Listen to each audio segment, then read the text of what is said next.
ప్రభువు అయిన యేసుక్రీస్తు ప్రశస్త నామంలో మరొకసారి మీ అందరికీ కూడా హృదయపూర్వకమైన వందనాలు తెలియపరుస్తూ ఈ శుభవేళ ప్రభువును ఆరాధించే భాగ్యం అనుగ్రహించిన తండ్రికి శిరస్సు ఉంచి నమస్కరిస్తున్నాను.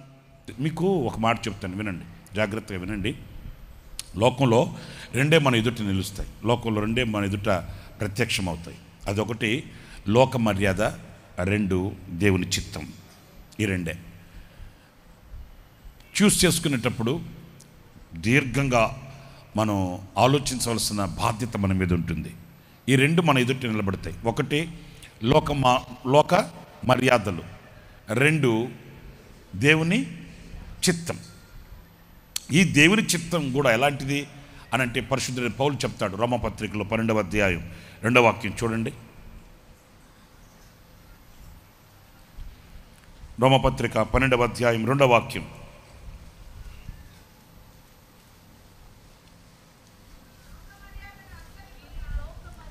మీరు ఈ లోక మర్యాదను అనుసరింపక, వినండి, ఈ లోక మర్యాదను అందరు చెప్పండి, లోక మర్యాద అనేది ఒకటి అనుసరించకుండా ఉత్తమమును దేవుని చిత్తము యొక్క క్వాలిటీస్ ఉన్నాయి చూడండి. అక్కడ దేవుని చిత్తానికి ఉన్న ఆధిక్యతలు కనిపిస్తాయి చూడండి. అక్కడ ఉత్తమమును అనుకూలమును సంపూర్ణమునయున్న దేవుని చిత్తమేదో పరీక్షించి తెలుసుకొనున్నట్లు. ఇక్కడ ఆగండి, 3 భాగాలుగా విభాగిద్దాం ఈ వాక్యాన్ని.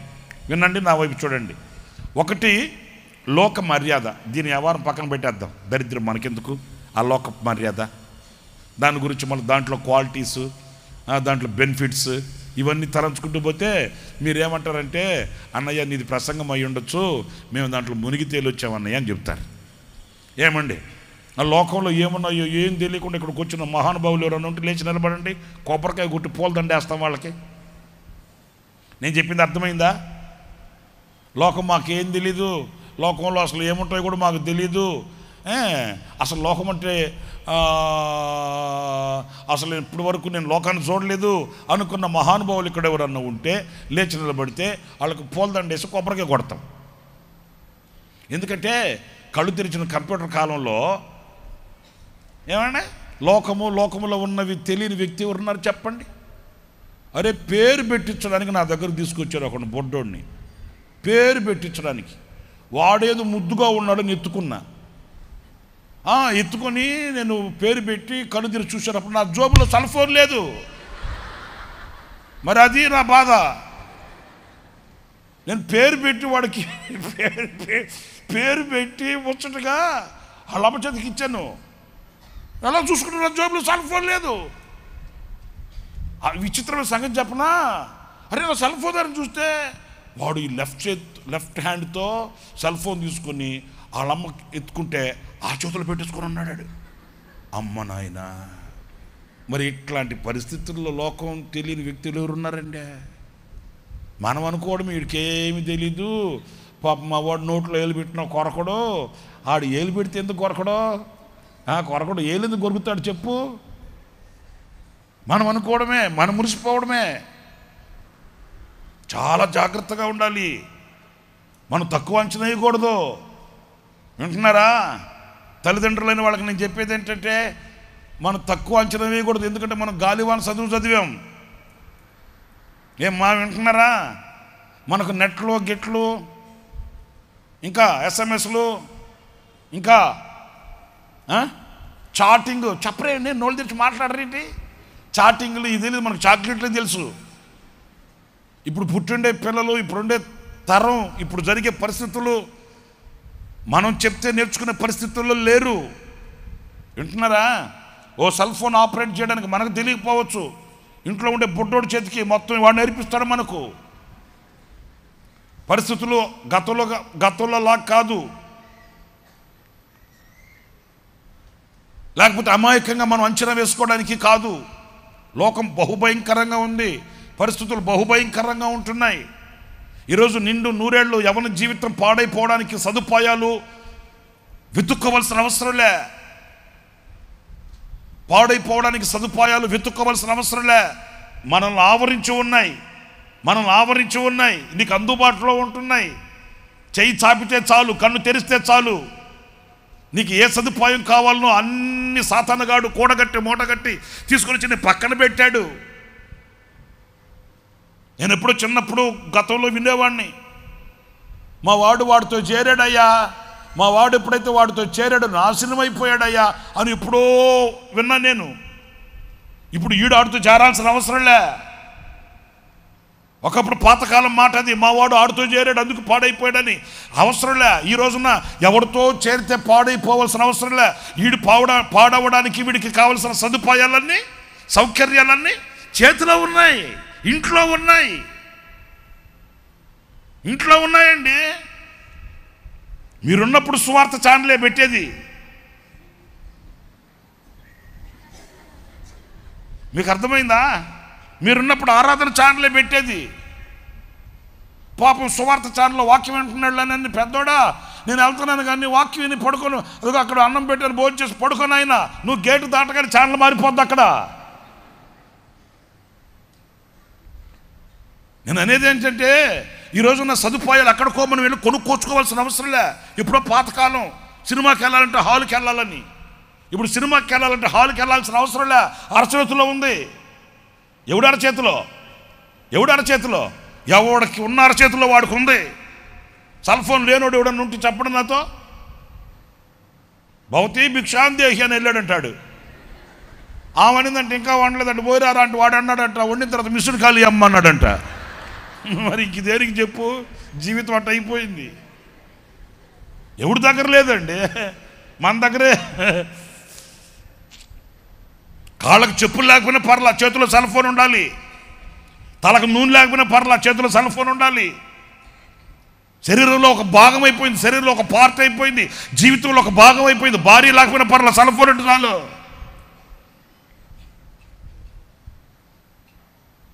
ఈరోజు సదుపాయాలు ఈ రోజున ఏమి తక్కువైపోయినాయి. కనుక నేను లోకం గురించి చెప్పాల్సిన అవసరం లే, లోక మర్యాదల గురించి మీకు వివరించాల్సిన అవసరం లే. అందులో శ్రేష్టమైనది దేవుని చిత్తం ఒకటి ఉంది.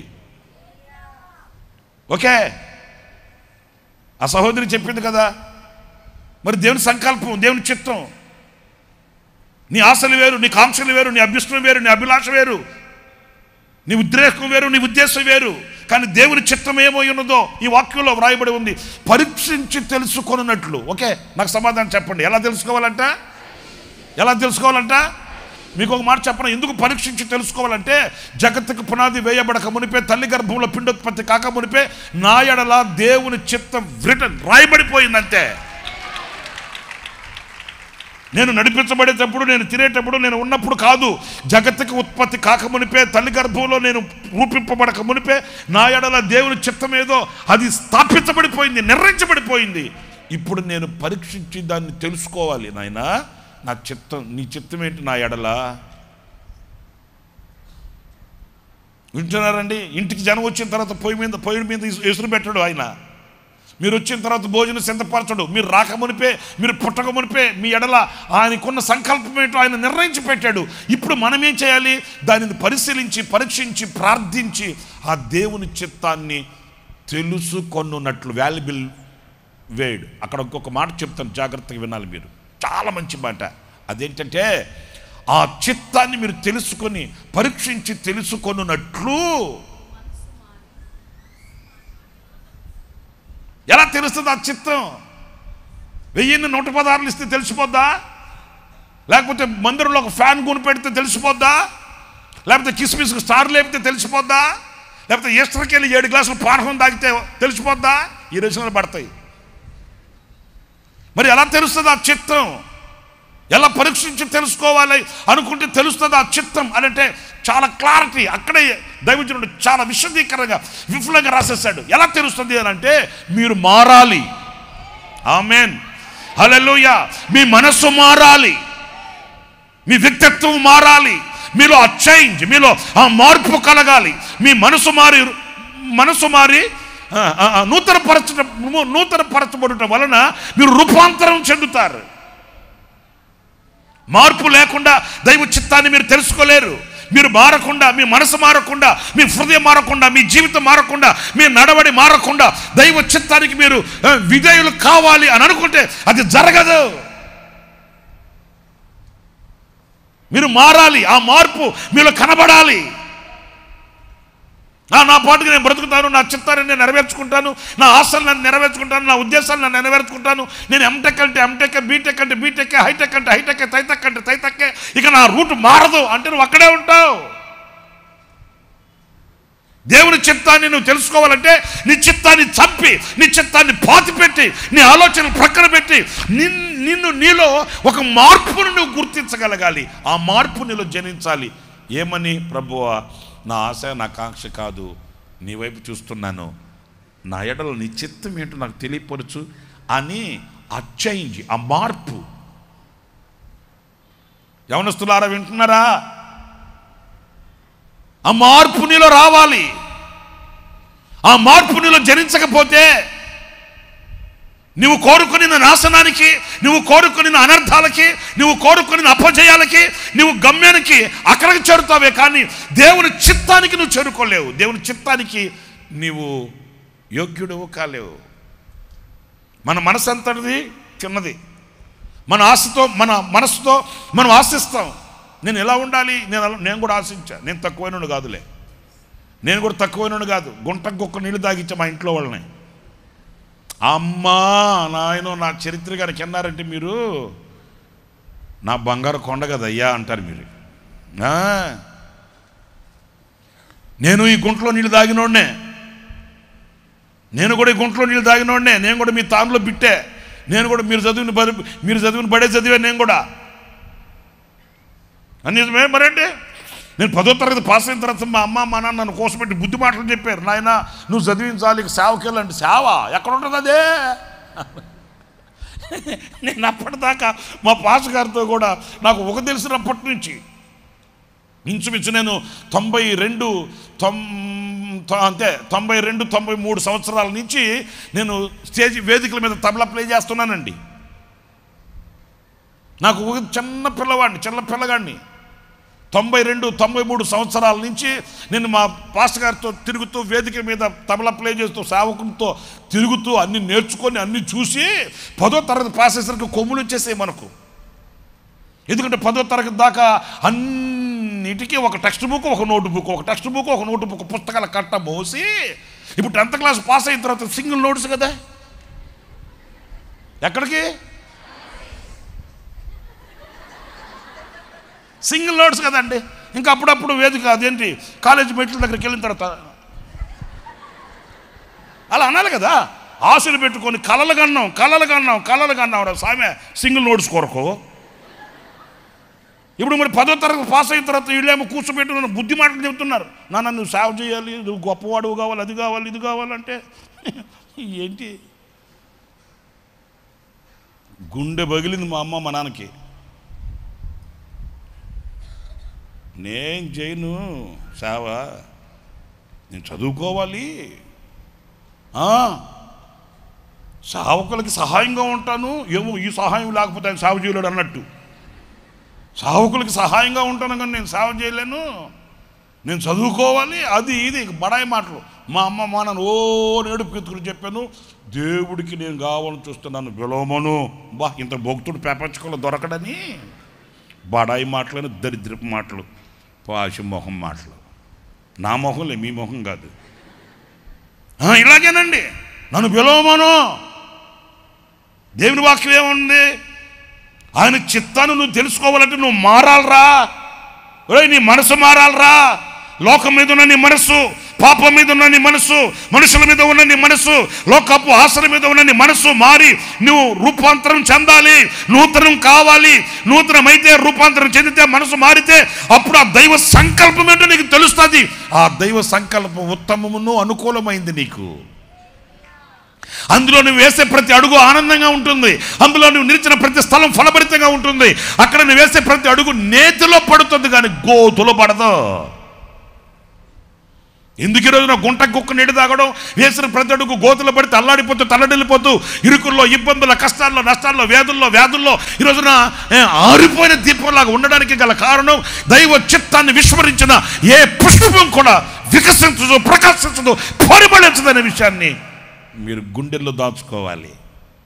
మీరు ఎంత చదవరులైనా, ఎంత మాటకారులైనా, ఎంత టాలెంటెడ్ అయినా, ఎంత ఉన్నతమైన కుటుంబాలు కలిగిన వ్యక్తులైనా వికసించదు పుష్పం, ఆశీర్వాదకరంగా ఉండదు జీవితం. పరిమళించని అనుభవాలలో మోడుబారిన అనుభవాలను మెడ మీద వేసుకుని తిరగవలసిందే. బ్రతుకు భారమైపోతుంది, కానీ ఆశీర్వాదకరమైన అనుభవాలు కనిపించవు. వెంటనే సింటమ్స్ గుర్తుపట్టండి. నేను దేవుని చిత్తానికి విరోధంగా ఉన్నాను, ఇంకంతే. కొంచెం ఒళ్ళు వేడెక్కితే మనకు అర్థమైపోద్ది సింటమ్స్ చూడగానే, ఫీవర్ వస్తున్నట్టుందే అని. నీ అపజయమే నీకు ఒక సింటమ్, నీకు ఒక ముంగుర్తు. నువ్వు ఇప్పుడు అనుభవించే అనుభవాలే. ఒకవేళ అలాంటి అనుభవాలు అన్నప్పుడు వెంటనే దేవుని వాక్యానికి శిరస్సు ఉంచి నమస్కరించి నువ్వు పొందుకొనవలసిన ఆ మార్పు. నీకు ఒక మాట చెప్తాను.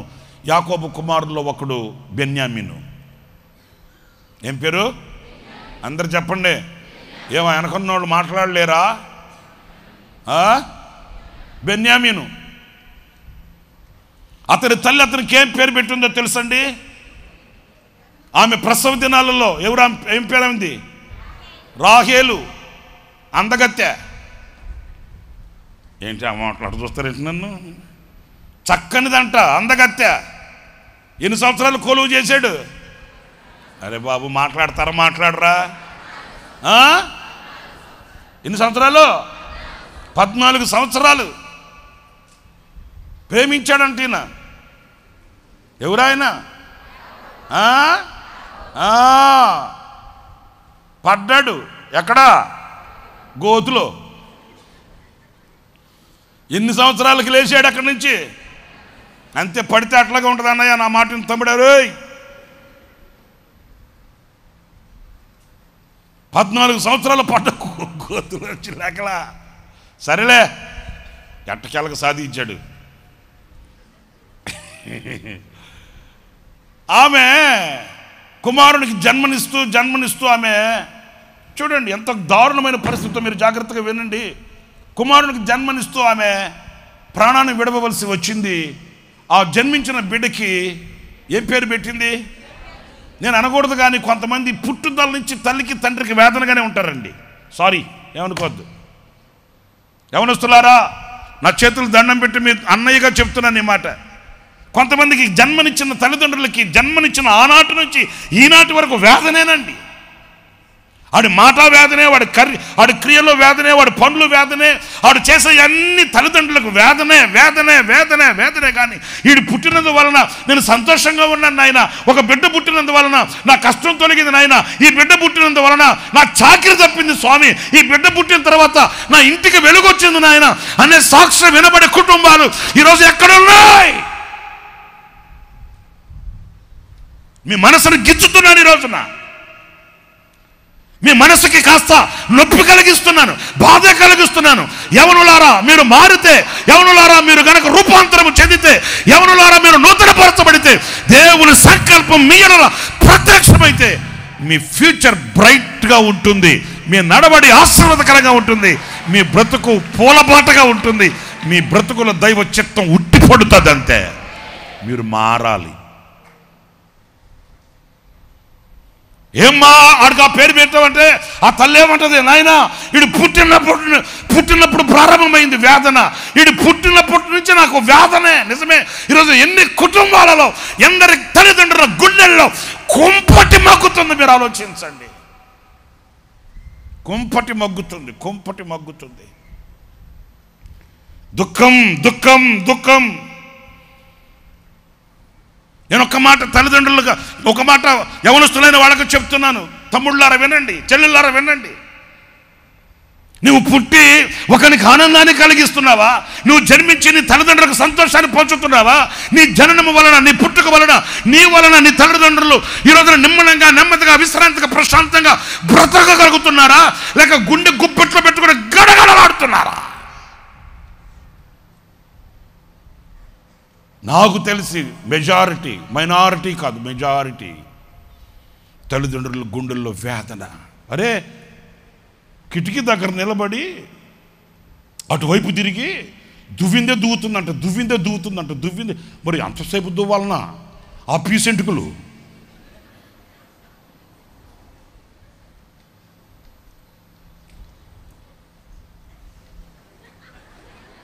మళ్ళా ఇంత ఆ గుర్రం తోకుంటుంది.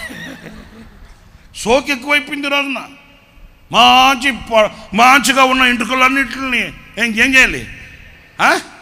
రింగిల్ తోడడం ఏం అనకూడదు, కానీ ఏం చేస్తాం, అనకపోతే ఏమో సోకు ఎక్కువైపోయింది. ఉండాలి, శుభ్రంగా ఉండాలి, నీట్ అండ్ క్లీన్గా ఉండాలి, కళగా ఉండాలి. దేవుడిచ్చిన ఆ దైవ సారూప్యాన్ని మనం ప్రత్యక్షపరచాలి. అంతేగాని ఇక్కడున్న వాటిని బీకేసి మళ్ళీ పైన మళ్ళీ 2 బంపర్లు పెట్టడం ఏంటది? నాకు అర్థం కాలా. ఏమా అక్కడ చూడకూడదులే, నేను అందుకే చూస్తున్నాను, అర్థం చేసుకోరు మీరు. ఆ ఉన్న వాటిని బీకేసి మళ్ళీ పైకి లేపడం ఎందుకండి? ఉన్నట్టు దేవుడు పెట్టినట్టు ఉంచుకోవచ్చుగా. నేను ఎన్నిసార్లు చెప్పేది, ఆ ప్రార్థన మందిరం యనమలకు ఉండవల్లి ప్రార్థన మందిరంలో కూర్చొని ఉన్నాను నేను. సండే స్కూల్ పిల్లలు వెళ్తూ ఉంటే ఒక పిల్ల జడ వేసుకొని వస్తుంది. ఎట్లాగో తెలుసా, అసలు ఆ జడలేసిన ఆ తల్లికి కొబ్బరికాయ కొట్టి మొంబు తిరిగిచ్చి పూలదండ ఇలా అమ్మకి. ఏ 150 జడలేసింది ఆ పొట్టిదానికి? ఏ 150 చిన్న జడలు మొత్తం. ఊరి నాయన ఎంత ఓపికరా నాయన, భర్తకు అంత అన్నం వండి పెట్టమంటే ఏమో దుప్పటి గప్పు పడుకుంటుంది. నాకు వాళ్ళు బాగలేదా? ఈ సోగు చేయడానికి ఉందా? కష్టపడి రెక్కల ముక్కలు చేసి రక్తం ఆవిరి చేసి నైట్లు చేసి కుటుంబాన్ని పోషించుకోవాలని కష్టపడ్డ భర్తకేమో అంత చేసి పెట్టమంటే, అంత వండి పెట్టమంటే, కుటుంబపు బాధ్యతలు భరించమంటే దానికి ఓపిక లేదు. ఈ నీచమైన దరిద్రమైన శపింపబడిన వాటిని చేయడానికేమో ఓపిక వస్తుంది, ఓర్పు ఉంటుంది, సహనం ఉంటుంది, సంతోషం ఉంటుంది. నాకు ఆశ్చర్యం అనిపించిందండి. ఏ 150 జడ్లు చిన్న జడ్లు వేసి మొత్తం లాగాడు, కట్టింది. ఏది బెంచ్ సర్కిల్ ఉంటుంది కదా, ఆ సర్కిల్ కట్టింది. ఆ చిన్న పిల్లకి నేను ఆ పిల్లల్ని పిలిచాను, రా అన్నాను. ఏంటంకలా మొహం పడతా, పెంకులు అంకులు లేదు, పెంకులు లేదు. వాడికి పోయి జడేసుకురాబా, చక్కగా దూకొని జడేసుకురాబా. ఎవడేసింది అన్నాను. ఆ పిల్ల గడగడ ఊడికిపోయి, చిన్నపిల్ల కదండి. నేను కాదు అంకుల్, మీ అమ్మేలే, నాకు తెలుసుగా. అసలు వాస్తవంగా ఎత్తుకుంటే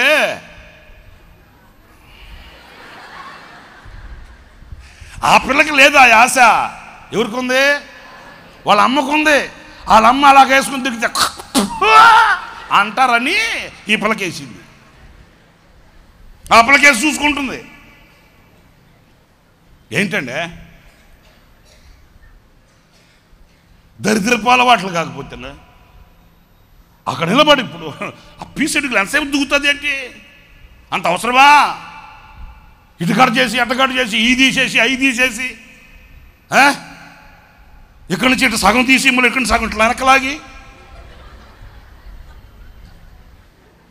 ఎందుకు? మొత్తం ముందుకు లాక్కో, బాగుంటుంది కదా, ఏ బాధ లేదు కదా. అన్ని ఎర్రి పనులు. నేను అనేది అంటే లోక మర్యాద అయితే లోకస్తులకైతే ఓకే, నో ప్రాబ్లం, వాళ్ళకి పెద్ద అది పాపం కాదు, తప్పు కాదు, అన్ని కరెక్టే వాళ్ళకి. వాళ్ళ సంగతి నేను మాట్లాడట్లేదండి, నేను వాళ్ళ గురించి మాట్లాడట్లే. ఇప్పుడు ఉండవల్లి సెంటర్కి విజయవాడకి బ్యారేజ్ ఒకటి ఉంది. ఇక్కడి నుంచి దాకా కరెక్ట్గా లేపి ఈ బొచ్చెట్లు లేపింది, ఈ బొచ్చెట్లు లాగింది వెనక్కి. అబ్బా నేను అనకూడదు, కానీ మీరు బాధపడకండి, ఈరోజు బాగా గిచ్చుతాం మిమ్మల్ని.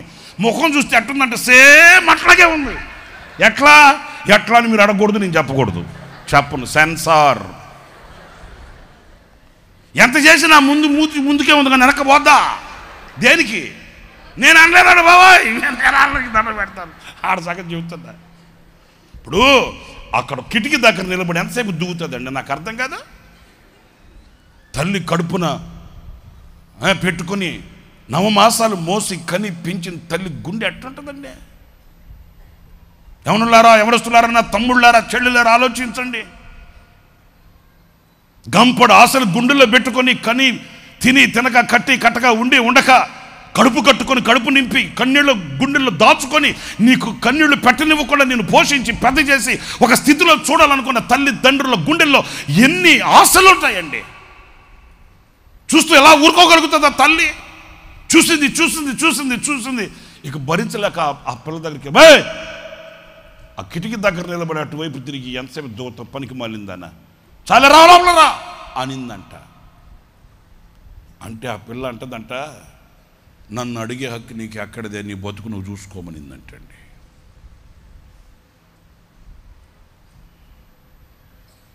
నేను ఒక మాట అడుగుతాను తెగించి. అంతలా మాట ఒక తల్లిని అన్న తర్వాత ఆ వ్యక్తి జీవితం మీరు చెప్పండి. ఇదే కొలత కదా రేపు నిన్ను కొలిస్తే దేవుడు, అదే కొలత దేవుడు నిన్ను రేపటి రోజు కొలిస్తే ఆ కన్నీటి విలువేంటో ఆ రోజు తెలుస్తుంది. ఆ రోజు నువ్వు ఎంత కన్నీళ్ళు కార్చే ప్రయోజనం ఏముంది? మీరు ఆలోచించండి, కొంచెం ఆలోచించండి. ఇంకా ఎంతకాలం వేదనగా ఉంటావు? ఇంకా ఎంతకాలం నిన్ను పోషించిన గుండెకు గాయాలు రేపుతావు? ఇంకా ఎంతకాలం నిన్ను కన్నీ పెంచి గుండెల మీద మోసిన వారికి భారంగా మార్చబడి భారాన్ని తెచ్చి పెడతావు? కనినది మొదలుకొని పుట్టింది మొదలుకొని వేదన వేదన వేదన. ఒక్కసారి మీరు హృదయం మీద చేసుకుని మీరు చెప్పండి, ఇదిగో నేను పుట్టినందుకు నా తల్లిదండ్రులు ఈ విషయంలో ఆనందిస్తున్నారని చెప్పగలవా? నన్ను కన్న నా తల్లిదండ్రులు ఈ విషయంలో ఆనందిస్తారు, ఆనందించగలరు, ఆనందిస్తున్నారు. నన్ను కన్న నా తల్లిదండ్రులకి ఈ విషయంలో నేను సంతోషంగా ఉన్నాను, నన్ను కన్న నా తల్లిదండ్రులకి ఈ విషయంలో నేను ఆనందంగా ఉన్నాను, ఈ విషయంలో వాళ్ళ సంతోషాన్ని నా కళ్ళతో చూస్తున్నాను అని చెప్పగలిగిన స్థితి ఈ రోజున యవనుడా ఉందా? చాలా వేదనతో బాధతో చెప్తున్నాను ఈ మాట. నేను ఈ మాట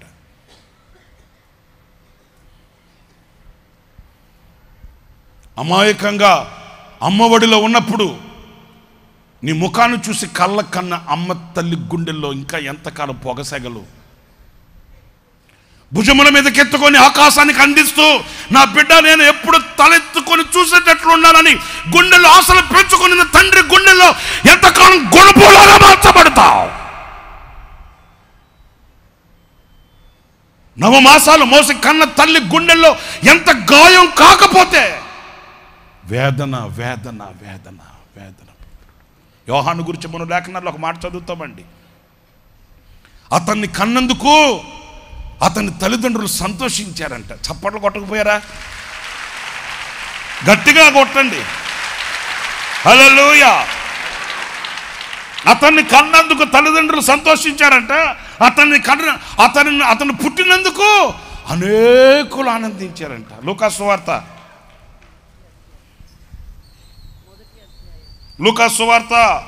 1వ అధ్యాయం 17వ వాక్యం. అతడు తండ్రుల హృదయములను పిల్లల తట్టునకును అవిధేయులను నీతిమంతుల జ్ఞానం అనుసరించుటకును త్రిప్పి ప్రభు కొరకు ఆయుత్తపడి ఉన్న ప్రజలను సిద్ధపరచుటకై ఏలియా యొక్క ఆత్మయు శక్తియు గలవాడై ఆయనకు ముందుగా వెళ్ళును. గమనించండి ఇక్కడి నుంచి. గనుక నీకు సంతోషమును. ఎవరికి ఎవరికి సంతోషం? ఎవరికి సంతోషం? ఎవరొస్తుడా? నీ సంతోషం కాదు. సారీ, క్షమించండి, ఇలాగ మాట్లాడుతున్నానని ఏదో కోపంగా మాట్లాడుతున్నానని కాదండి. నేను ఈ మాటలు బాధ్యతతో చెప్తున్నానండి. యవనులారా, మీ సంతోషం కొరకు కాదు. యవనస్తుడా, నీ సంతోషం నువ్వు చూసుకోవడం కాదు. నన్ను కన్నవాళ్ళు ఉన్నవాళ్ళు ఏమైనా పర్లేదు, వాళ్ళ బ్రతుకు ఏమైనా పర్లేదు, వాళ్ళు ఎంత కన్నీళ్ళు కాల్చినా పర్లేదు, వాళ్ళంత వేదన పోయినా పర్లేదు, వాళ్ళ బ్రతుకు అతుకైపోయినా పర్లేదు, వాళ్ళకి ఏ దిక్కు లేకుండా దిక్కుముక్కు లేని సాగు చచ్చినా పర్లేదు, నా సంతోషం నాకు కావాలి. ఇదే కదా ఈ రోజున చూస్తున్న అనుభవాలు. ఈ రోజున రే మీ అమ్మగారు ఇలాగ ఏడుస్తుందిరా, ముసలిదాన్ని ఏడుచుకొని, అరే బాబు రే మీ అమ్మగారు ఇలాగ కుమిలిపోతుందిరా, అన్నం నీళ్ళు మానేసి ఉగ్గబడుతుందిరా, చావనేరా ముసలిదాన్ని. ఆ ముసలిదాన్ని చాదస్తం పడలేకపోతున్నాను. ముసలిదాన్ని చాదస్తం పడలేకపోతున్నావా? ముసలిదాన్ని చాదస్తం పడలేకపోతున్నావా? గుక్కబట్టి దిక్కుముక్కలేని పరిస్థితుల్లో ఎర్రి కేకలేస్తుంటే పరుగులు తీసి నీ దప్పిక తీర్చి నీ నీ గొంతు తడిపిన తల్లి కాదంటరా బాబు. వీడు శాదస్థం పడలేకపోతున్న సస్తే సావను వదిలిపెట్టుంటే ఈరోజు నువ్వు బతికి బట్ట కట్టావంటరా బాబు.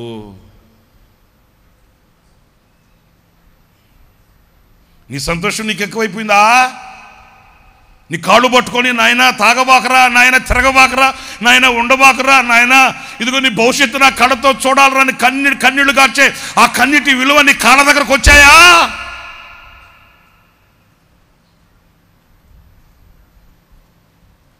నీ సంతోషాన్ని నువ్వు నెరవేర్చుకోవడానికి, నీ సంతోషాన్ని నువ్వు అనుభవించడానికి నిన్ను కొన్న వాళ్ళను వేదన భరితులుగా చేసి వాళ్ళని చీకట్లో తోసివేసి నీవేదో సాధించాలని సాహసించే నీ ప్రయత్నం సఫలమవుతుందా?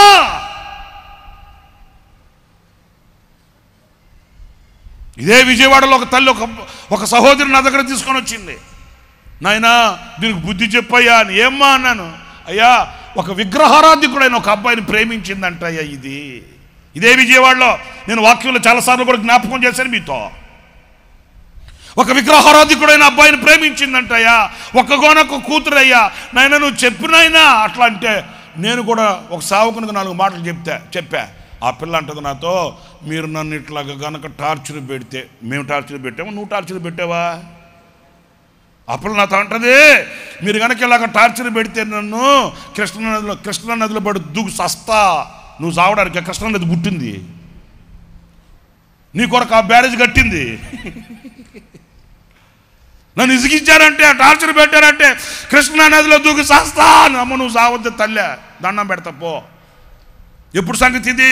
ఇంచుమించు 12 సంవత్సరాలు, ఇంచుమించు ఒక 12 సంవత్సరాలు, 13 సంవత్సరాల సంగతి.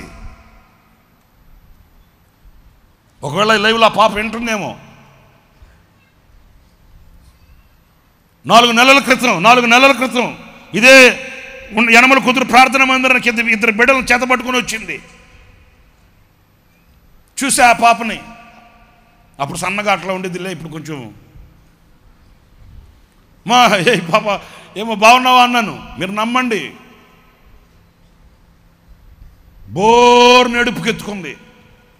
ఏంటమ్మా అన్నాను. అర్ధగంట సేపు కంట్రోల్ చేసుకోలేకపోయిందండి. ఏడ్చి అర్ధగంట సేపు నేను కూడా సరే ఇంకేం చేస్తాం, 2 బిడ్డలు తీసుకుని వచ్చింది. ఏంటో విషయం తెలియదు. ఏంటమ్మా కూర్చో అన్నాను. పర్లేదు అన్నా. నువ్వు కూర్చో ఏంటి సంగతి? 30 గంట కంటి తడి ఆగకుండా దార కార్చినట్లుగా ఏడ్చి చెప్తుంది. అన్నా మీరు ఆ రోజు నా మాట చెప్తుంటే ఆ రోజు నేను విసుక్కున్నాను. మా తల్లిదండ్రులు పోగొట్టుకున్నాను. నా తల్లిదండ్రులను పోగొట్టుకున్నాను. కరోనాలో చనిపోయింది వాళ్ళ అమ్మ కూడాను. నా తల్లిదండ్రులను పోగొట్టుకున్నాను. పెళ్లి కాకమునుపు చెప్పిన మాటలు వేరు. ఈరోజు ఇదే చేతులతో విగ్రహారాధన చేసే పరిస్థితికి వచ్చేసానన్నా. ఇదే చేతులతో విగ్రహాల దగ్గరికి వెళ్ళి దండం పెడుతున్నాను. ఏ పునాదులో బతికానో, ఏ పునాదులో నేను ఉన్నానో, ఎంత ఆధ్యాత్మికంగా నేను ఉన్నానో నేను తలుచుకుంటే గుండె పగిలిపోతుంది. నేను పాపిని, ద్రోహిని, దోషిని అని తలబాదుకుంటుంది. ప్రయోజనం ఏంటి? ఏ పని నేను చేయకూడదో అదే నా చేతులతో చేస్తున్నా. ఎక్కడికి వెళ్ళి తల వంచకూడదో, శిరస్సు వంచకూడదో అక్కడే శిరస్సు వంచుతున్నా. ఏ బ్రతుకు నాకు నిశ్చితమైనదో అదే చేస్తున్నా. మరి అంతే కదా పర్యవసానం. నీ సంతోషాన్ని నువ్వు చూసుకొని వెళ్ళావు.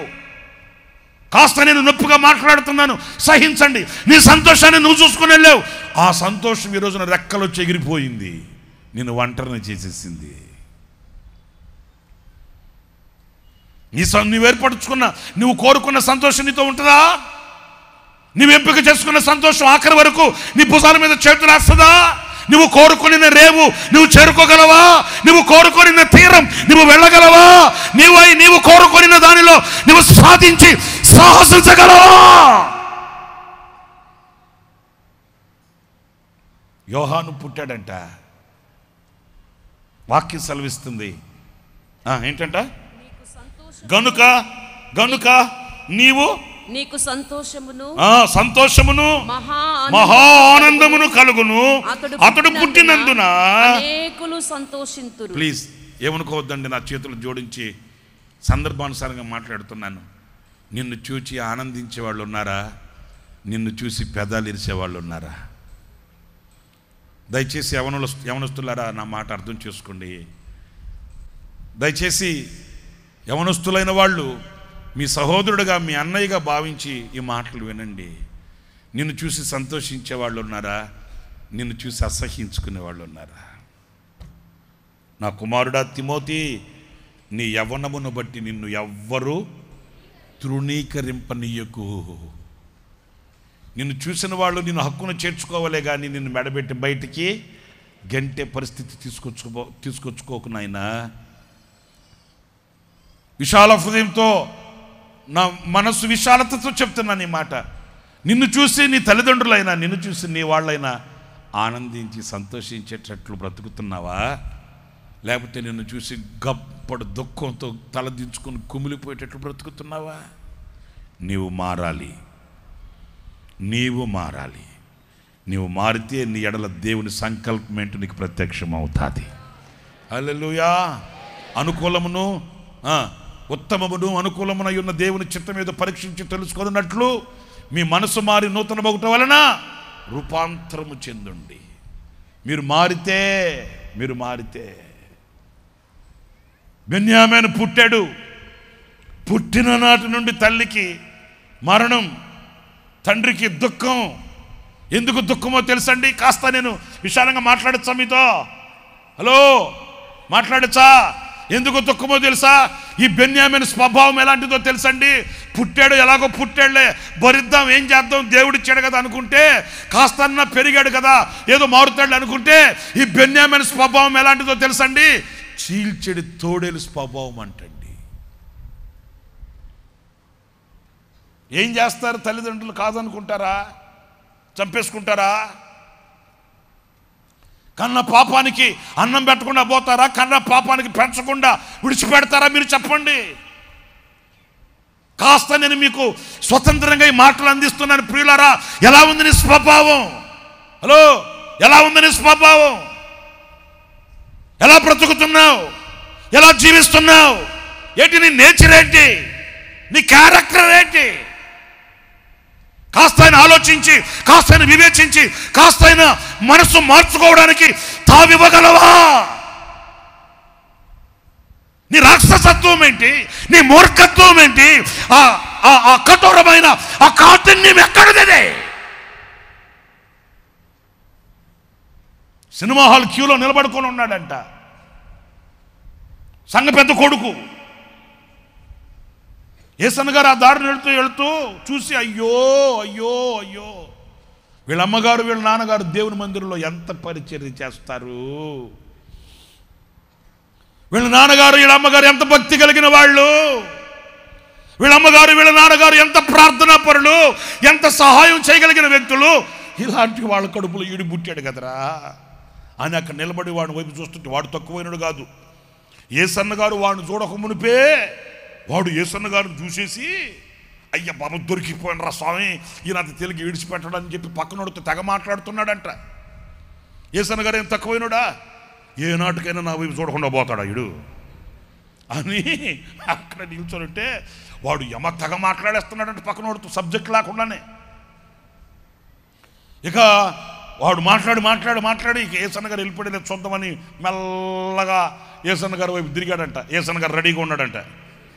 ఇట్లారా అంటే అబ్బ దొరికిపోయినరా అంటే వస్తే స్వతంత్రంగా కొంచెం యేసన్న గారు మాట్లాడాడట. రే నీకు సిగ్గు అనిపించలేదంటరా? ఏంద్రా నీ క్యారెక్టర్ ఏంట్రా? రే ఎంత భక్తితో ప్రార్థన పూర్వకంగా నీ తల్లిదండ్రులు కన్నారా నిన్ను? నీ చీల్చే తోడేలు స్వభావం ఏంట్రా? వాళ్ళు ఎంత శుద్ధిమెత్తమైన మనస్సు కలిగిన వాళ్ళు, వాళ్ళు ఎంత దాతృత్వపు హృదయం కలిగిన వాళ్ళు, వాళ్ళు ఎంత ప్రార్థనాత్మ కలిగిన వాళ్ళు, వాళ్ళు ఎంత సమర్పణ కలిగిన వాళ్ళు, వాళ్ళు ఈనాటికి దేవుని సన్నిధిలో ఎంత యథార్థంగా బ్రతుకుతున్న వాళ్ళు, వాళ్ళ కడుపులో పుట్టిన నీ తోడేలు స్వభావం లాంటి ఆ రాక్షసత్వం ఎవరికి సంతోషం రా?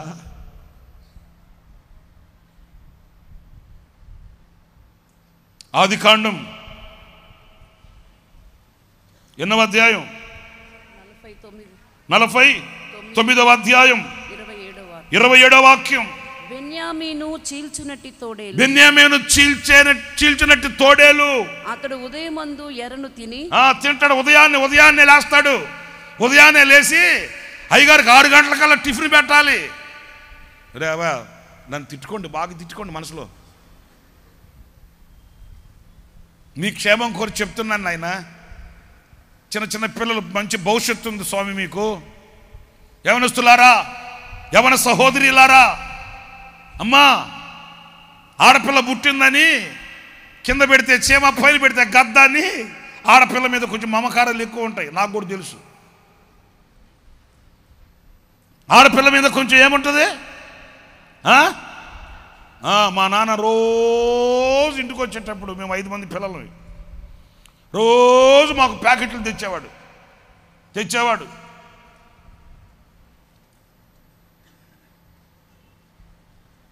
తెచ్చి తిన్నగా మా నాన్న మా అమ్మకి ఇచ్చేవాడు. ఆయన చేత్తో ఇవ్వడలే. ఆయన ఏది తెచ్చినా మా అమ్మకి ఇచ్చేస్తాడు. జీతం తెచ్చినా కూడా అంతే. ఒక ఫిలాసఫీ చెప్పనా వద్దా? ఏమంత నీరసం అయిపోయారేమి?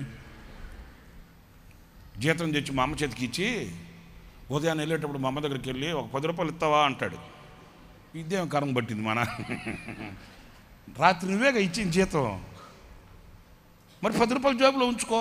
మా నాన్న ఫిలాసఫీ కాదు అది. తెచ్చినట్టు మా అమ్మ చేతిలో పెట్టేయాల్సిందే. విచిత్రం అనిపించేది మాకు. రాత్రి జీతం తీసుకుని ఇచ్చినాడు, 10 రూపాయలు జీతంలో ఉంచుకో. తెచ్చి మళ్ళీ ఉదయాన్నే ఆఫీస్కి వెళ్ళేటప్పుడు మా అమ్మ దగ్గరికి వచ్చి ఒక 10 రూపాయలు ఈ జోబులో ఏం లేవు. మా అమ్మ తక్కువైందా? 10 రూపాయలు ఎందుకో, 5 రూపాయలు చాలేబో. ఆ పెత్తనం వీళ్ళకి పెత్తనం ఇస్తే అట్లా ఉంటుంది. మరి ఏం చేస్తా? కాదులే ఒక 10 రూపాయలు అట్లా అంటే మా అమ్మ అంతే. దేవుడి దేవాలి ఈరోజు లేదులే పోనీ. మేము కూడా వెళ్ళి మా అమ్మ 10 అప్పుడు ఎంత 10 పైసలేగా, 10 పైసలే. మా అమ్మ దగ్గరికి వెళ్ళి 10 పైసలు ఏమంటే ఒక పట్టాన ఇచ్చేది కాదు. 10 పైసలు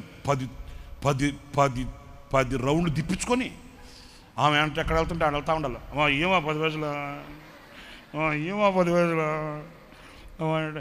ఉండ చెట్టు కాస్తాయా డబ్బులే రోజుగా. సరే ఇవ్వకుండా మారుతుందా? ఇస్తుంది. ఎప్పుడు 10 రౌండ్లు తిప్పించుకో 10 రా పడుకో చూసుకో. అదేంత ముందు చేయకూడదా? అదొక సాటిస్ఫాక్షను. తెచ్చేవాడు మా నాన్న ప్యాకెట్లన్నీ. ఎవరికి ఇష్టమో అది తెచ్చేవాడు. నాకేది ఇష్టం తెస్తాడు, మా అక్కకి ఏది ఇష్టం తెస్తాడు, మా పెద్దకి ఏది ఇష్టం తెస్తాడు, మా తమ్ముడికి ఏది ఇష్టం, మా చెల్లికి అందరూ తెస్తాడా. తీసుకొచ్చి మా అమ్మ చేతికి ఇస్తే మా అమ్మ ఏమంటారు, పథకాలు పంచుతారు కదా, అట్లా పంచేది. చూస్తే ఆడపిల్లలు అంటే ఆ మక్కువ వేరండి. నేను ఆ మాట చెప్దామని ఇది చెప్పింది. నేను మా అక్కకి ఏం తెచ్చాడని చూస్తే, మా చిన్న అక్కకి ఏం తెచ్చాడని చూస్తే ఉంటుంది. నేను ఒక మాట చెప్తున్నాను, నమ్మలారా చెల్లెళ్ళారా, మరి అంత గుండెల్లో ప్రేమ పెంచుకుని మిమ్మల్ని పెంచితే, అంత మాధుర్యమైన ప్రేమ గుండెల్లో పెట్టుకొని పెంచితే, ఈరోజు మీరు ఇచ్చే బహుమానం ఎలాంటిది ఆలోచించండి. ఈరోజు మీరు ఇచ్చే బహుమానం ఎలాంటిది? చీల్చే తోడేలు స్వభావం. ఉదయాన్నే లేచి ఏం తింటాడంట ఆయన? చదవమ్మా. ఉదయమందు ఎర్రను తిని ఎర్రను తింటాడు, అస్తమయమందు దోపుడు సొమ్ము పంచుకుని. అది కాదు ఈయన క్యారెక్టర్ అదండి. ఉదయాన్నే మన అయ్యగారు లెక్కగానే బెడ్ కాఫీ వచ్చారు అక్కడికి. ఉదయాన్నే లెక్కగానే ఆయన అడిగింది ఏం తక్కువ కాకూడదు. అర్థమవుతుందండి? ఉదయాన్నే లెక్కగానే ఆయనకి సదుపాయాలన్నీ, సౌకర్యాలన్నీ ప్రక్కకే వచ్చే ప్రక్కనే ఉండిపోవాలి. బాగానే తింటాడు, పీకల కానా తింటాడు. తిన్నవాడు ఏమైనా కుటుంబానికి ప్రయోజనకరంగా, కుటుంబానికి ఆశీర్వాదకరంగా, తల్లిదండ్రులకు ప్రయోజనకరంగా, చేదోడుగా ఓదుడుగా కష్టపడి ఏదైనా సహకారంగా ఉంటాడా? ఉన్నాడు.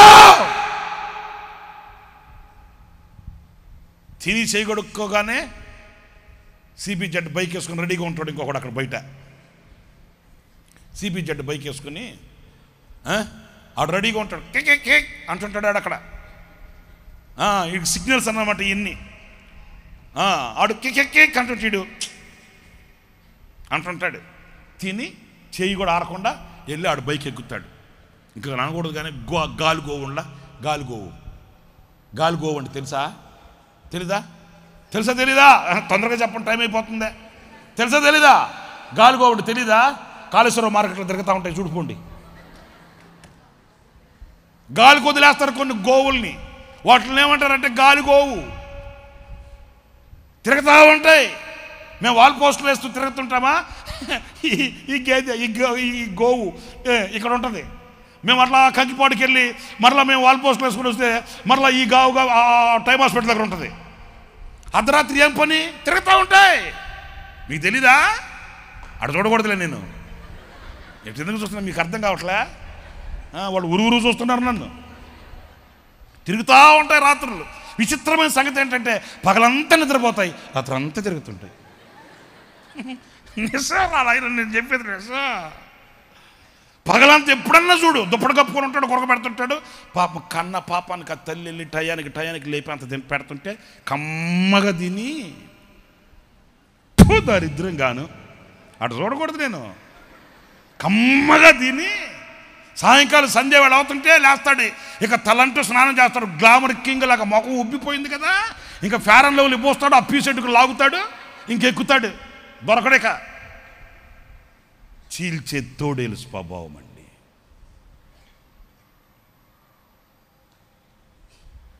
నా ప్రియమైన సహోదరులారా, నేను ముగిస్తున్నాను, చాలా టైం అయింది.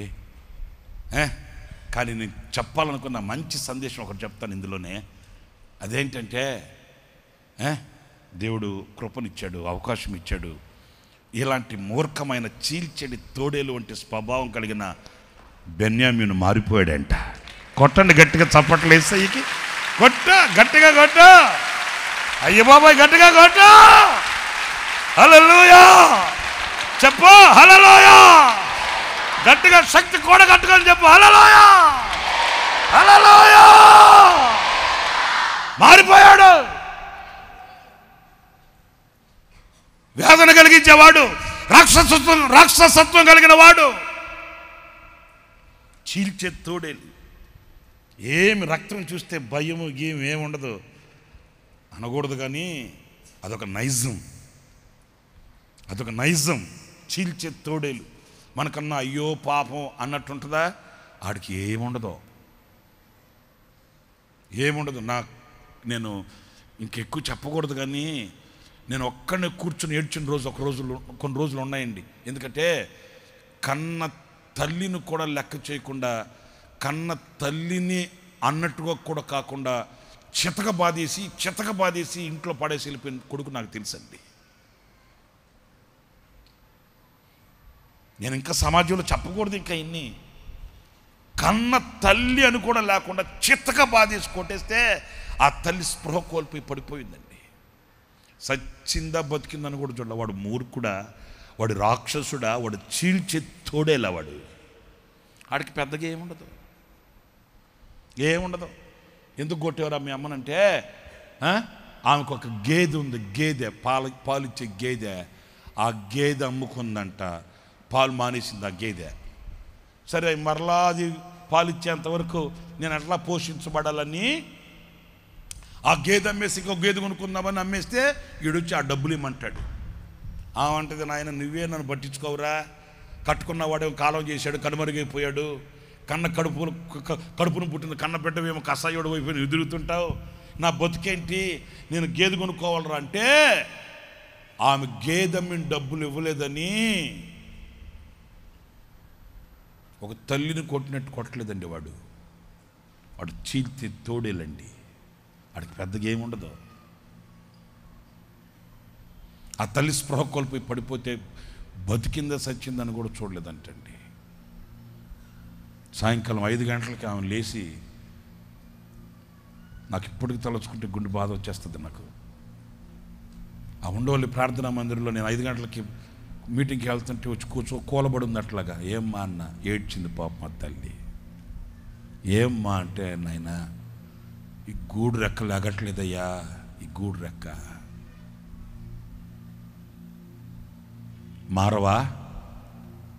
మారవా ఇంకా. ఆ తల్లి నిన్ను చల్లని దీవెనలతో దీవిస్తే నీ బ్రతుకు ఆశీర్వాదకరంగా ఉంటుంది, కానీ ఆ తల్లి కన్నీళ్లు కారిస్తే శాపం కదా నాయన. ఆ తల్లి పుట్టిన దుఃఖంతో నీ కొరకు కన్నీళ్లు కారిస్తే అది నీకు ఆశీర్వాదమా? అదే నవమాసాలు మోసి కన్న తల్లి చల్లని మాటలతో నీ నెత్తి మీద చేయిబెట్టి దీవిస్తే నీ తరతరాలు దీవించబడతాయి స్వామి. ఆ తల్లి గుండెల్లో వేదనతో కన్నీళ్లు కారిస్తే ఎంతకాలం ఆ తల్లి కన్నీటి దారని శాపంగా మోస్తావు చెప్పు. ఈ గూడు రెక్కలు ఎగట్లేదు నాయనా అని ఏడితే నాకు గుండె చెలించిపోయిందండి. ఏమ్మా అంటే, నా కొడుకు కొట్టాడయ్యా, నా కళ్ళ మట్టులు తిరిగాయి. ఎందుకమ్మా అలా చేసుకున్నామంటే, ఆ గేదెమని డబ్బులు ఇచ్చేయమంటాడయ్యా వాడు. నేను అన్న దరిద్రం పడి ఇచ్చేయకూడదా? ఆ దుర్మార్గుడికి ఇచ్చేయకపోయావా? ఆడి దగ్గర ఇంతలా దెబ్బలు తినకపోతే పడేసేయకూడదంటమ్మా. నాయనా చేస్తా, రేపటి నుంచి నేను అటు బతికేదయ్యా.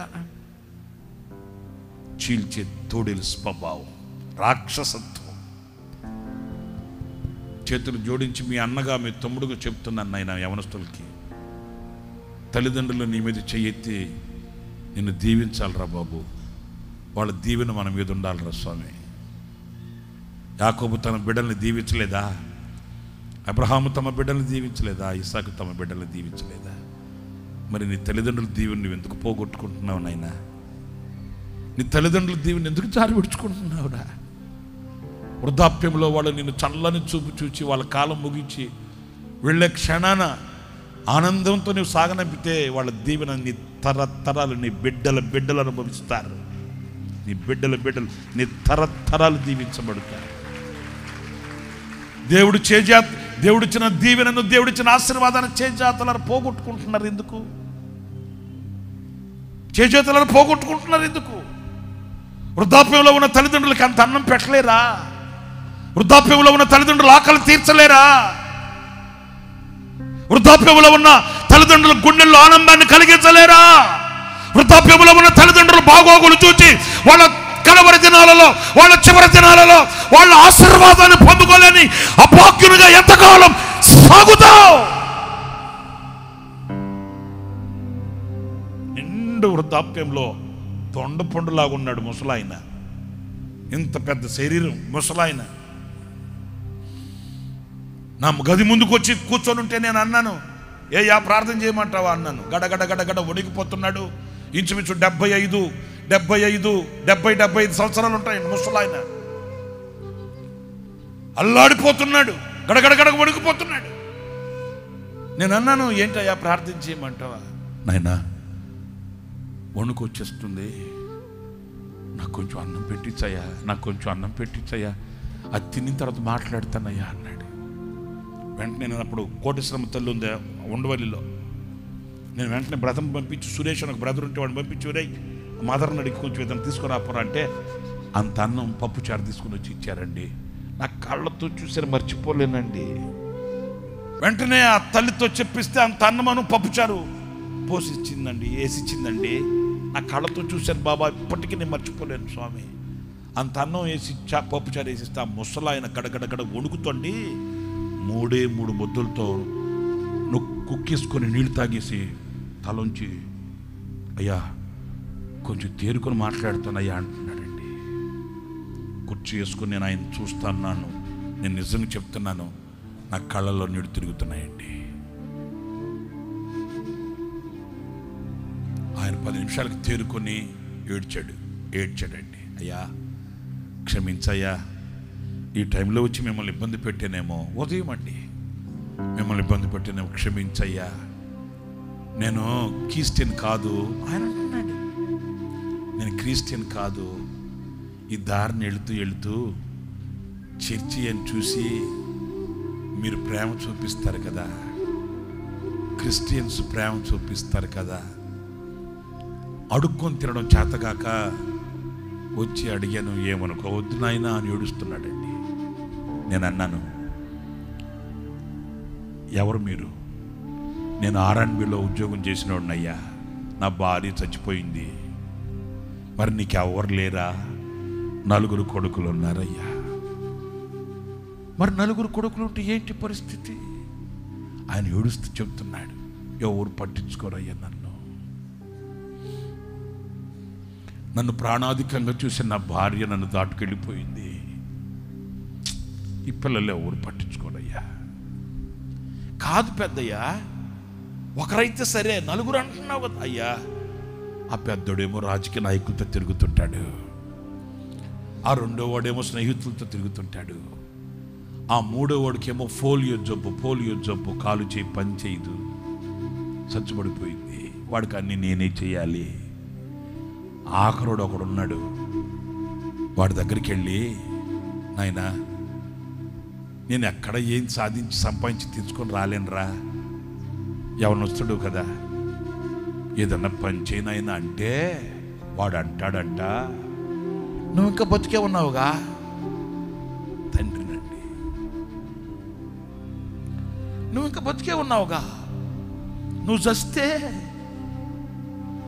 తండ్రినండి. చీల్చే తోడలు స్వభావం కాదు ఇది. తండ్రి చావడం ఏంట్రా? నీకు జన్మనిచ్చింది చావడానిక?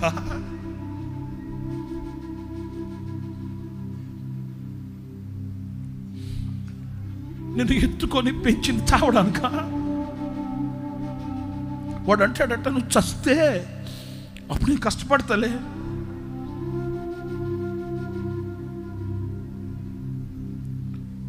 మీరు ఆలోచించండి. మరి ముఖ్యంగా యవనస్తులకు చెప్తున్నాను ఈ మాట. ఎంతకాలం భరిస్తారు? ఎంతకాలం సహిస్తారు? ఏంటి నీ పోకడేంటి? నీ క్యారెక్టర్ ఏంటి? ఎవరికి సంతోషాన్ని కలుగు చేయాలని? ఎవరి కొరకని? ఇంకా ఎంతకాలం ఇలాగా శాపాన్ని ఒడికట్టుకుంటూ ఈ భారాన్ని ఎంతకాలం మోసుకెళ్తావు? నీ ఎడల దేవుని చిత్తం తెలియాలనుకుంటే, నీ ఎడల ఆయన సంకల్పం తెలియాలనుకుంటే నువ్వు మారాలి. నీ హృదయంలో ఉన్న కాఠిన్యం తొలగాలి. నీ గుండెలో ఉన్న రాక్షసత్వం పోవాలి. పిల్లరా, వేదన కలిగించిన వాడు, రాక్షసత్వంతో తోడేలు వంటి స్వభావం కలిగిన వాడు మారాడు. ఇప్పుడు అలా లేడు. నేను చెప్పేది అదే, నువ్వు మారితే ఆ గొప్ప ప్రణాళిక ఏంటో నీకు తెలుస్తుంది. ఆ గొప్ప దేవుని చిత్తం ఏదో నీకు తెలుస్తుంది. నువ్వు మారాలి. నేను ఈ మాటలు బలవంతంగా ముగిస్తున్నాను. ఈ మాటల్ని మీకు ఇంకా ఎంతో చెప్పాలి, ఎంత నా గుండెల్లో ఆ భారం ఉంది. కానీ నేను అంత చెప్పలేకపోయినప్పటికీ ఈ విశాల హృదయంలో ఆ భారాన్ని మీరు గుర్తిస్తారని మాటలు చెప్తున్నాను, ప్రాముఖ్యంగా యవనస్తులకి. ఇప్పుడు తండ్రికి ఎంత సంతోషమో. ఎందుకంటే చూడండి, అతని ఎడల దేవుని సంకల్పం ఏంటో. ద్వితీయోపదేశకాండం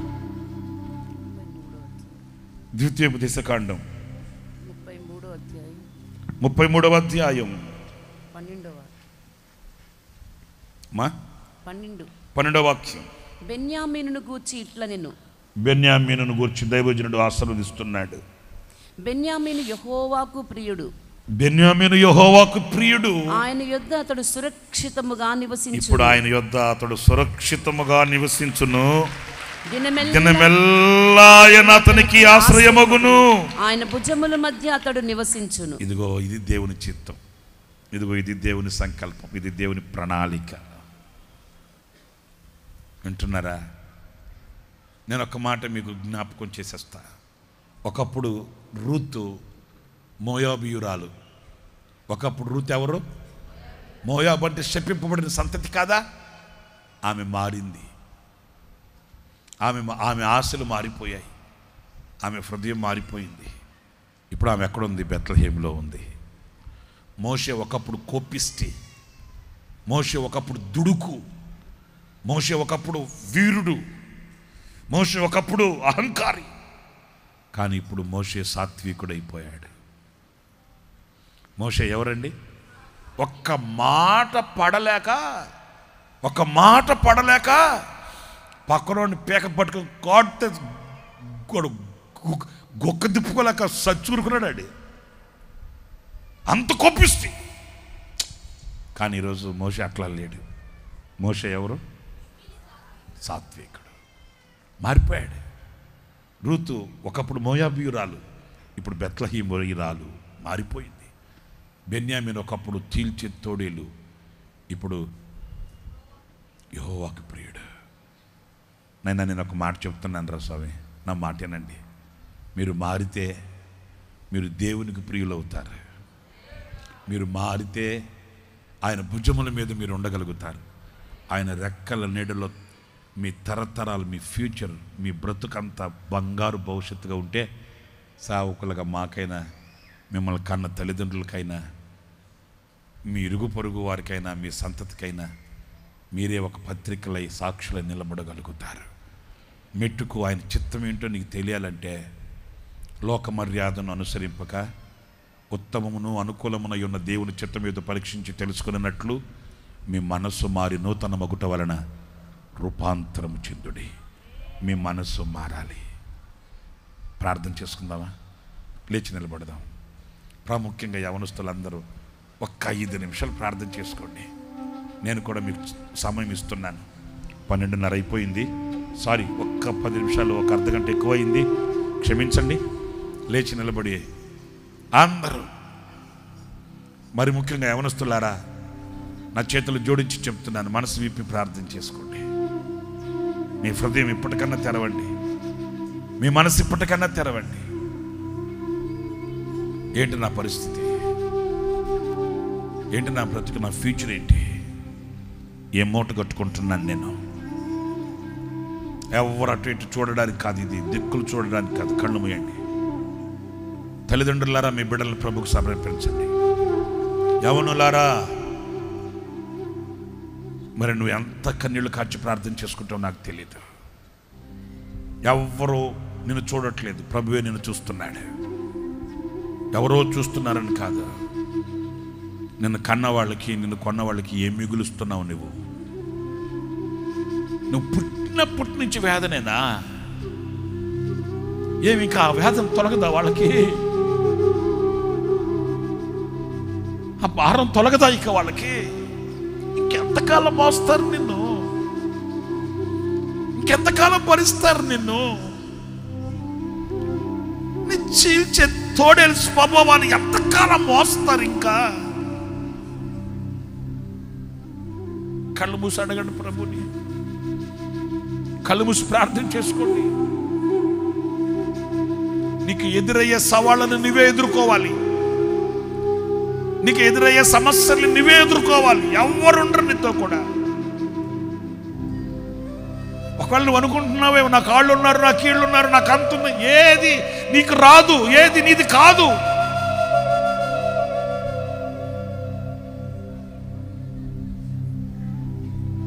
ఆనాడు ఓటమి పాలై ఎవ్వరు ఆదరించని పరిస్థితుల్లో, దిక్కుముక్కులేని పరిస్థితుల్లో గడగడలాడుతూ నిలబడేదానికంటే కూడా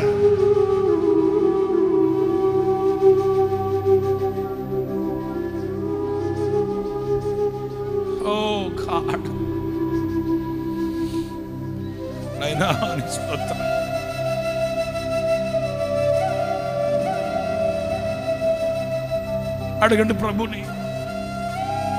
నా హృదయం మారాలి నాయన, నా మనసు మారాలయ్యా, నా రాక్షసత్వం తొలగాలయ్యా. నేను ప్రేమగా మాట్లాడలేకపోతున్నానయ్యా. తల్లిదండ్రులు నేను సంతోషపరచలేకపోతున్నానయ్యా.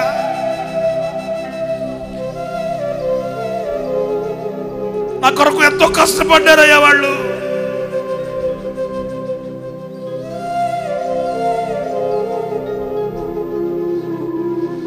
నా ప్రవర్తనను బట్టి కుమిలిపోతున్నారు. నా ప్రవర్తనను బట్టి కన్నీరు మున్నీరుగా ఏడుస్తున్నారు. ఎవరికి చెప్పుకోలేని ఆవేదన దిగమింగుకొని బ్రతుకుతున్నారయ్యా. నిజమే, నా ప్రవర్తన సరిలేదు, నా నడవడి సరిలేదు. నా తండ్రి, నాకు కృపనివ్వమని అడగండి, నన్ను క్షమించమని అడగండి, నాకు దీవెన ప్రసాదించమని అడగండి. చీల్చెత్తోడేలు స్వభావాన్ని నాలో నుంచి తొలగించు యేసయ్యా.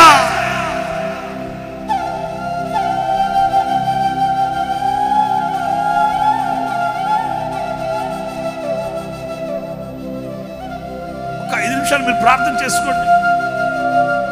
తల్లిదండ్రులారా, మీ బిడ్డల కొరకు చేతులు ఎత్తండి. నాయనా, నా బిడ్డను దీవించమని అడగండి. నాయనా, నా బిడ్డకు కృపను అనుగ్రహించమని కోరుకోండి. నాయనా, నా బిడ్డకు భవిష్యత్తు నిమ్మని కోరండి.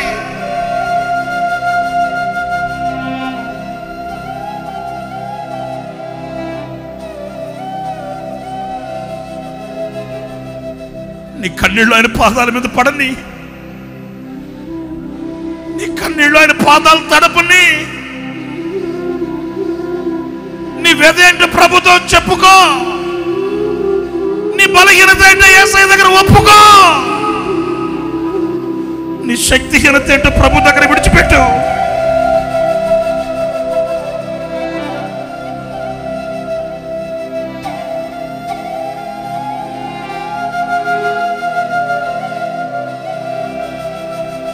యవనుడా, యవనస్తురాలా, నువ్వు ప్రభువుకు కావాలి.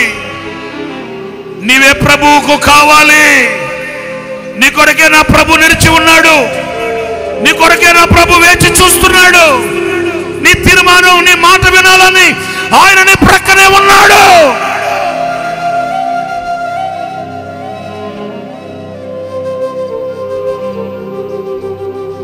ప్రార్థించండి, ప్రార్థించండి, ప్రార్థించండి. అవకాశాన్ని పోగొట్టుకోవద్దు.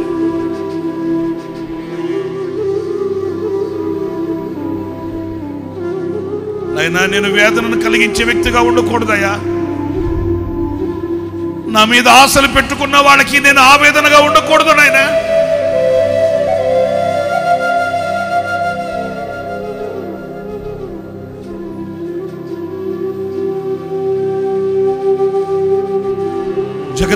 జగదుత్పత్తికి మునిపే, తల్లి గర్భంలో పిండోత్పత్తి కాక మునిపే నీ ఎడల ఎంతో చిత్తం కలిగి ఉన్నాడు ఆయన. ఎన్నో ఆశలు పెట్టుకొని ఉన్నాడు ఆయన. కానీ ఆ ఆశలన్నీ ఒమ్ము చేసి నీకై నీవే ఏదో తలంచుకుంటూ, ఏదో ఊహించుకుంటూ నీ సంతోషాన్ని నువ్వు చూసుకుంటున్నావు. నీ సంతోషాన్ని నువ్వు చూసుకుంటున్నావు అంతే.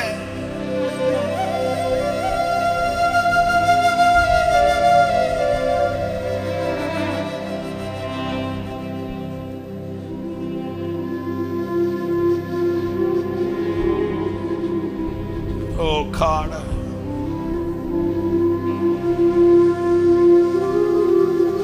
యోహాను జన్మ తల్లిదండ్రులకి ఎంత సంతోషమో, అనేకులకు ఎంత ఆనందమో. మరి నా పరిస్థితి, మన పరిస్థితి ఏంటి?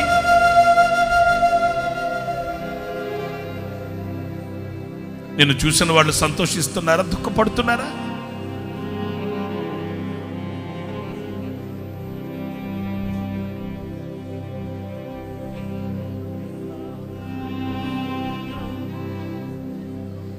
Oh God,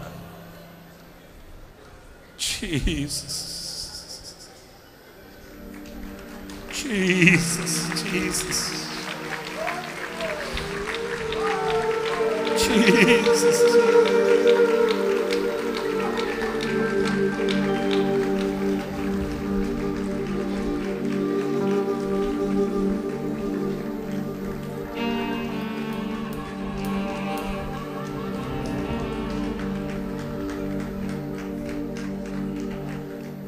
Thank you, Lord.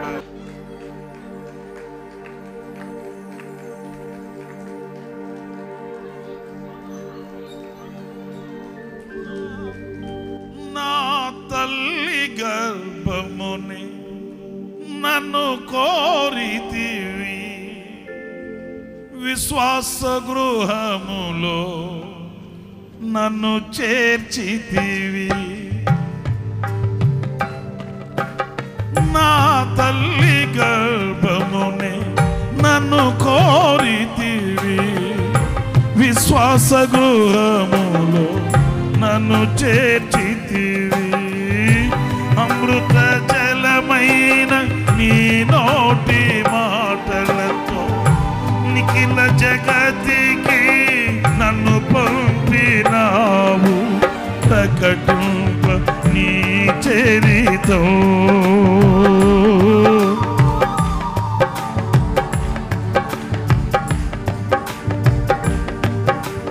ప్రకటింప నీ చరితం.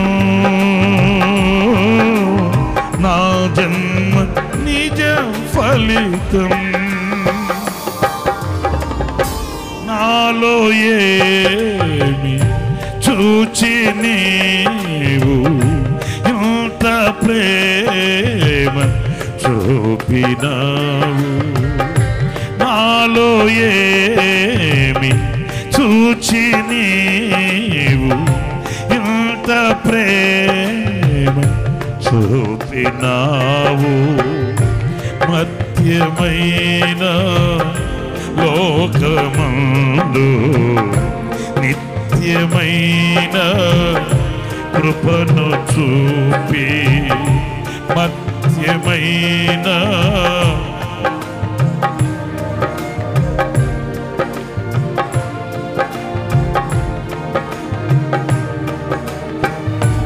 నేటి వరకు తోడుండి, అందరూ కలిసి పాడదాం. యేసయ్యా యేసయ్యా నా యేసయ్యా. ఆమేన్. యేసయ్యా యేసయ్యా నా యేసయ్యా.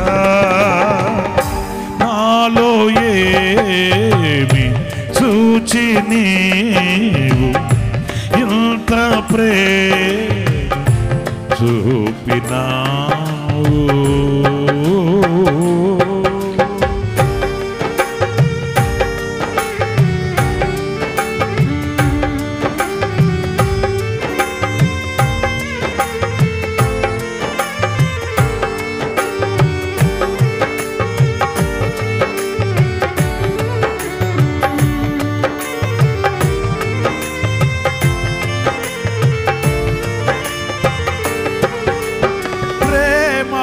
ప్రేమానురాగం నీ సంస్కృతియే, కరుణ కటాక్షము నీ గుణ సంపదయే.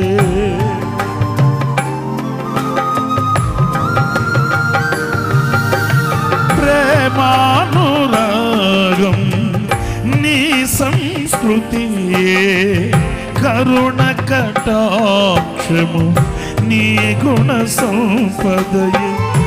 నలిగిన రెల్లును విరువని వాడా, చితికిన బ్రతుకును విడువని వాడా.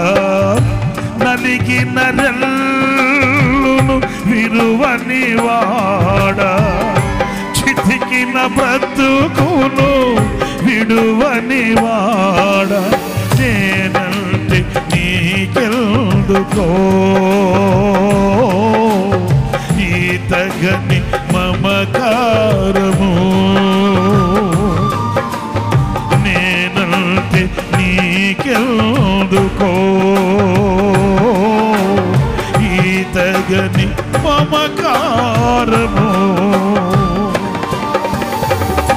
నాలో ఏమి చూచి నీవు ఇంత ప్రేమ చూపినావు. నాలో ఏమి చూచి నీవు ఇంత ప్రేమ చూపినావు.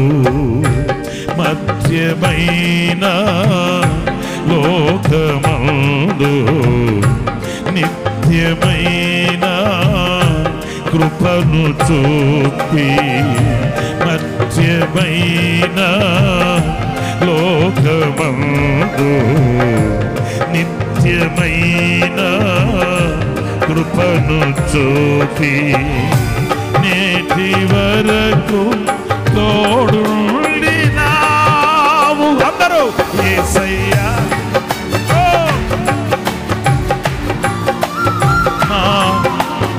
స్వరమెత్తి కలిసి అందరూ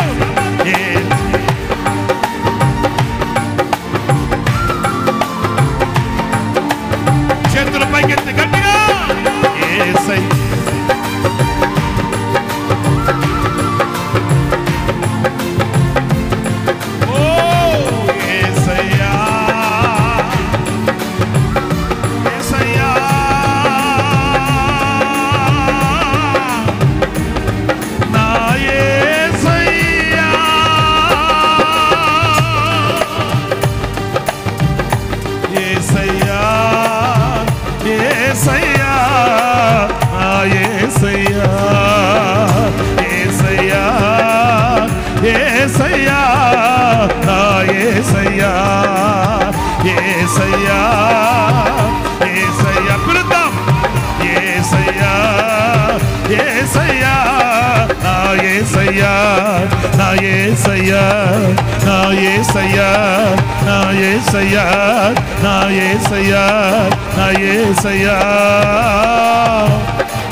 నాలో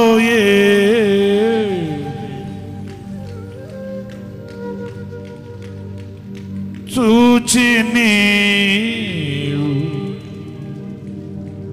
ఎంత చూపినావు.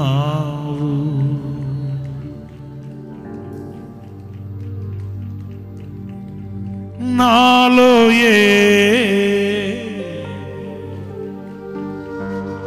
చూచి ఎంత చూపినా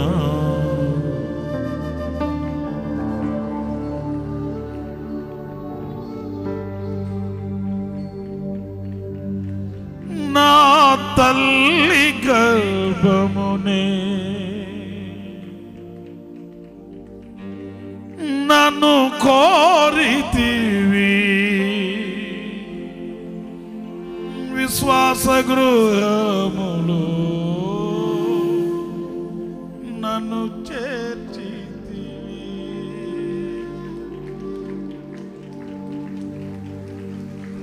నా తల్లి గర్భముని నన్ను కోరితివి,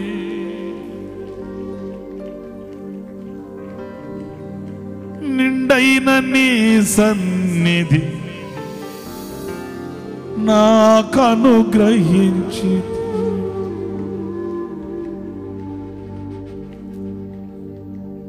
నలిగిన రెల్లును విడువనివాడు, చితికిన బ్రతుకును విడువనివాడ,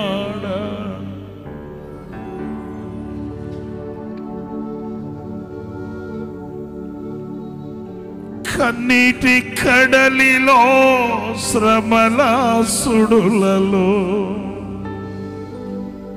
నా స్థితి చూసి నన్ను చేరదీసి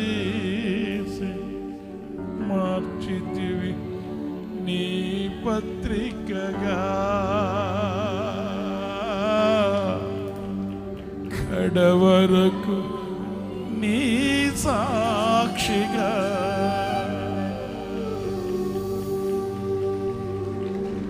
మార్చితివి నీ పత్రికగా,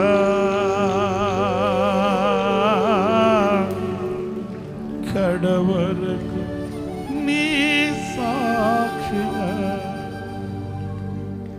నాలో చూచి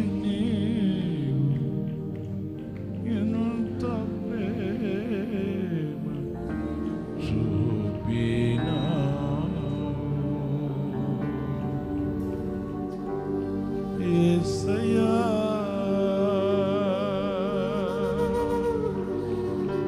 యేసయ్యా యేసయ్యా యేసయ్యా యేసయ్యా నా యేసయ్యా.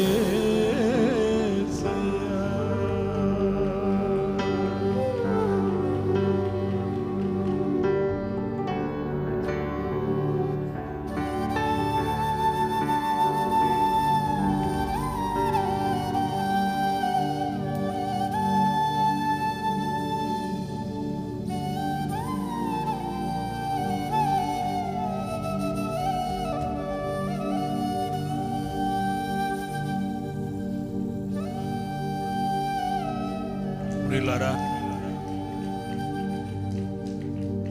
దేవుని చిత్తం ఏదో తెలుసుకొని ఉత్తమమును అనుకూలమునై ఉన్న దేవుని చిత్తం ఏంటో పరీక్షించి తెలుసుకున్నట్లు నీ మనస్సు మారి నూతనము కావాలి. నీ మనస్సు మారాలి, నీవు నూతనం కావాలి, నీ మనస్సు మారాలి. ఇంకా నీవు ఇలా ఉంటే కుదరదు, నీవు ఇలాగే మూర్ఖంగా ఉంటే కుదరదు, నీవు ఇలాగే చీల్చే తోడేలు స్వభావం కలిగి ఉంటే కాదు. నీ ఎడల దేవుని చిత్తం గొప్పగా ఉంది. నీ ఎడల ఎన్నో ఉన్నతమైన ఆలోచనలు ఆయన కలిగి ఉన్నాడు. ఆయన చిత్తం గొప్పది, మహా ఉన్నతమైనది, నీకు అనుకూలమైనది. కానీ ఆ ఉన్నతమైన అనుకూలమై ఉన్న దేవుని చిత్తం ఏంటో నువ్వు త్రోసిపుచ్చి నువ్వు తీసుకునే నిర్ణయం మంచిది కాదు, నువ్వు వెళుతున్న మార్గం మంచిది కాదు, నీవు జీవించే జీవితం నీకు సరికాదు. అందరూ అలాగే చేతులు ఎత్తండి. చిన్నలు, పెద్దలు, వృద్ధులు, యవనులు అందరూ కూడా చేతులు ఎత్తి ప్రభుకు అప్పగించేసుకోండి. ప్రార్థన. పరిశుద్ధుడైన తండ్రి, ఆశ్చర్యకరుడానికి స్తోత్రాలు. ఈ ఆదివారపు ప్రత్యేకపు ఆరాధనను ఇంతవరకు ఆశీర్వాదకరంగా మీరు జరిగించారు. ప్రాముఖ్యంగా అనేక మంది యవన బిడ్డలను ఈ దినమున మీ సంధికి నడిపించారు. యవనస్తులను ఉద్దేశించి ఒక ప్రత్యేకమైన కోణంలో మీరు మాట్లాడినందుకు ఆయనకి స్తోత్రాలు చెల్లిస్తున్నాను. నీ మాటలు చెవిన పడిన వెంటనే ఆ మాటలకు స్పందించి స్పర్శించి నీకు అప్పగించుకుంటకు మీరు కృప దయచేయమని ప్రార్థిస్తున్నాను. మీ మనస్సులు మారి నూతన మగుట వలన రూపాంతరము చెందుతారని నీ వాక్యం సెలవిస్తుంది.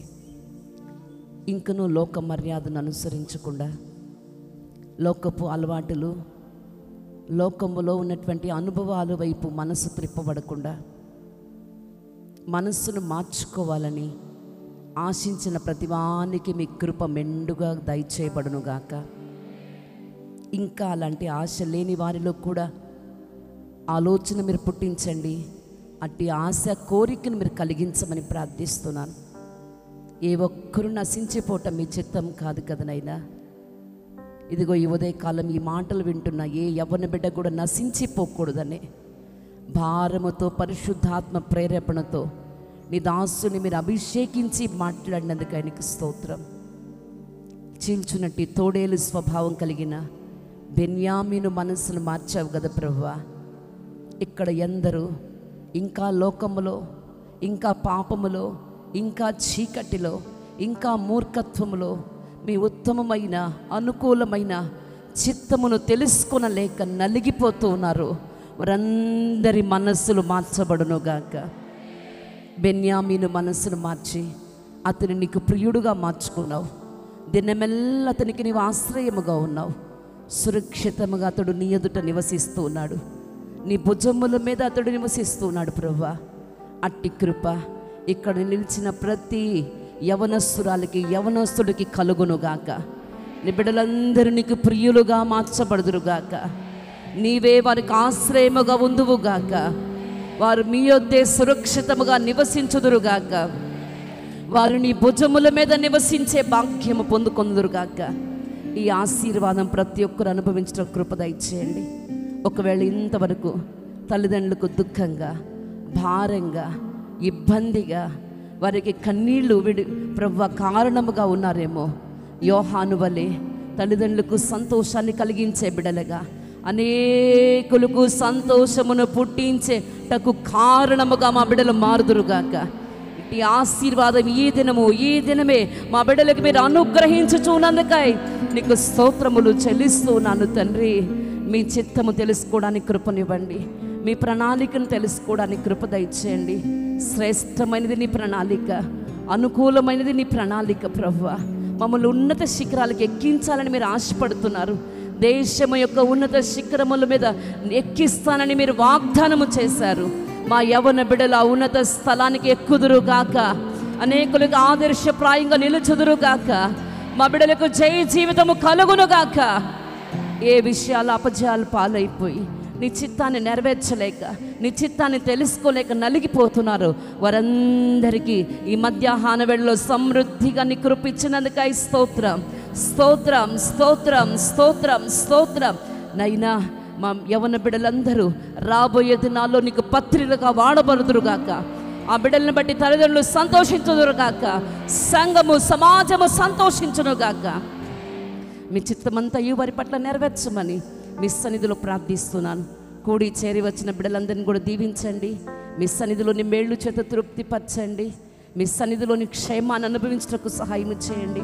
వారికి మంచి ఆరోగ్యాన్ని ఇవ్వండి, సమాధాన సంతోషాన్ని ఇవ్వండి. పిల్లల విషయంలో సంతోషాన్ని కలుగు చేయండి. వారిని ఎలా పెంచాలో జ్ఞాన వివేకముతో మీరు నింపండి. నీ దాసుని ఇంతవరకు మీరు బలపరిచి వాడుకున్నారు. ఇంకా ఉన్నతమైన కృపను, అభిషేకమును అనుగ్రహించమని, చేరి వచ్చిన బిడ్డలందరినీ కృపాక్షేమములతో వారి గృహాలకి నడిపించమని, సమస్త ఘనత, మహిమ, ప్రభావములు నీకు ఆరోపించుకుంటూ నజరేయుడని యేసు నామం నడుగుచున్నాను తండ్రి, ఆమేన్. మన ప్రభువు అయిన యేసుక్రీస్తు కృప,